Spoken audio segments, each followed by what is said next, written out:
Terry's with me again, and he spent some time in the police in the crime prevention area, and he's got a story to tell us about the general honesty of people. Yes, there's a well-worn statistic that says that 10% of the population are strictly honest, either by their own religious beliefs, their inner sense of right or wrong, the way they've been brought up, the people they associate with. But it's a principle with them. In other words, they would never do a dishonest thing. They wouldn't steal a newspaper, they'd always pay for it in an honesty books and so forth. So that was 10% of the population. The other 10% of the population, it's a principle with them to never do an honest thing. And again, they would never pay for a loaf of bread if they could steal it. And so you've got these two ends of the spectrum, and then you've got the 80% in between that could or may be dishonest if given the opportunity. So what that really amounts to is that 90% of the population are potentially dishonest. 10% definitely are, and the other 80% could or may be if given the opportunity. The thing that we can learn from that statistic, and it's a well-known statistic by the way, is that the way to prevent a lot of crimes where it's possible is to remove the opportunity.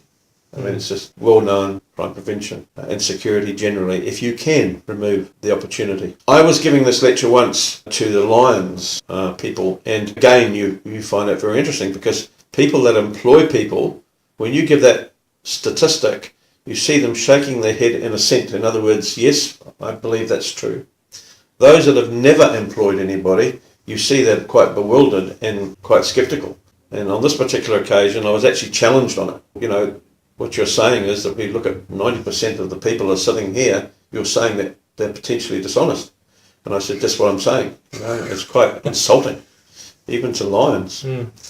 Anyway, on this particular occasion, the gentleman that challenged me, and he did it in a nice sort of way, but I noticed that he had an Air New Zealand pen in his top pocket. So I took a bit of a risk, and I went over to him, I said, can I just borrow your pen for a minute, you know? And he said, yeah, sure. I said, how long have you been working for Air New Zealand? And he said, all right, I don't work for them. But you got one of their pens. Now, look, I'll admit it could be a promotional pen, and probably was. Yeah. And a lot of pens I get it through failing to give it back, but no real intent behind it. But everybody laughed because he got the point. And I think the point was that there are degrees of dishonesty, you know, and in the workplace you see it a lot. People higher up in an organisation sometimes are more inclined to steal on a larger scale because they're beyond suspicion. People steal paper clips, foolscap paper and so forth, and that's what they regard as a perk, you know, and they don't regard that as theft either. But in the police, of course, and in law generally, if you take something which does not belong to you and you're going to deprive the owner of it permanently, then it's theft, regardless of what scale you're using. So one example of this, and I think it's a really, really good example, is that many, many years ago, there was a gentleman and he had a job working for a very small company in Newmarket. And his job was quite simple. He was driving a little run-around van, doing little jobs. But one of his jobs was to post the mail. And so what they did is they gave him a small float, and he would go to the post office with the required parcels and the letters, and he would pay for the postage with his float. And they in turn would give him a receipt, which he would take back to the office, and they would reimburse him for the money. Quite a simple procedure. But one day it occurred to him that if he changed, for example, if it was $8 and he put a 1 in front of the 8, who would be the wiser? So he put the 1 in front of the 8, and he went back and he had the receipt, 1 in front of the 8, and he was reimbursed $18. So in other words, he had $10 more than it cost him. And then he thought to himself, I could do that more often. And of course, a lot of thieves become addicted to stealing. So anyway, as the company got bigger, where he picked the mail up from wasn't where in the office where he would go and be reimbursed. And there was no real communication between those two areas because the company got bigger building, and there were more mail and more trips to the post office. So he was now making good money. We're talking good money. I mean, one wonders why they didn't have a different system, but they didn't at that time. And so one thing led to another. Now, 6 years later, he made a fatal mistake one day. The company got really big. He was totally trusted because, I had no reason to distrust him. But one day, he changed the receipt. He took it to the office. They lost the receipt. And so they discovered that they had reimbursed him, but they'd lost the receipt, and they thought, I know what we'll do is we'll just ring the post office.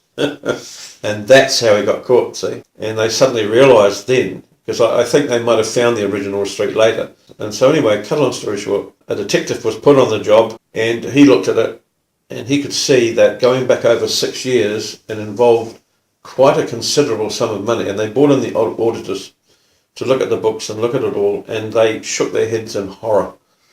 And they said to the company, you have lost a huge amount of money over a 6-year period. And so anyway, cut a long story short, the detective said to him, what sort of car have you got? And he said, oh, Mercedes-Benz. And he was leasing it. Where do you live? Tamaki Drive waterfront. Do you own the place? No, I'm renting it. Oh. So anyway, he goes round there. And when he goes round there, there's all these people from Polynesia with leis around their neck. And they've got bags. And he said, what are all these people doing? He said, oh, every year I charter a flight back to the islands. The net result of all that is that he was charged with a certain number of charges.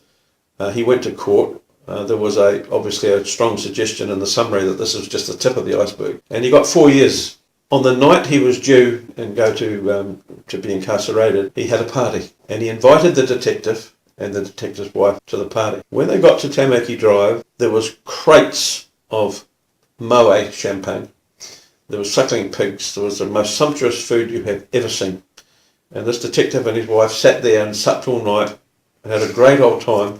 And the next day, this guy was taken to Mount Eden jail and did his 4 years. In fact, I think he did 2 years. I think that because it was a crime against property and not a person, he only had to do half of the sentence as opposed to 3/4. The important part of that story is that here's somebody who, he was no Rhodes Scholar, but he just simply saw a way in which he could steal, and he did it very incrementally, in a very small way to start with. And as the company got bigger, he got bigger. Yeah, it's an interesting story, and I think a lot of employers should take note of that, because, again, opportunity. Absolutely. If you can remove that opportunity, he had all the opportunity in the world to steal, and so he did.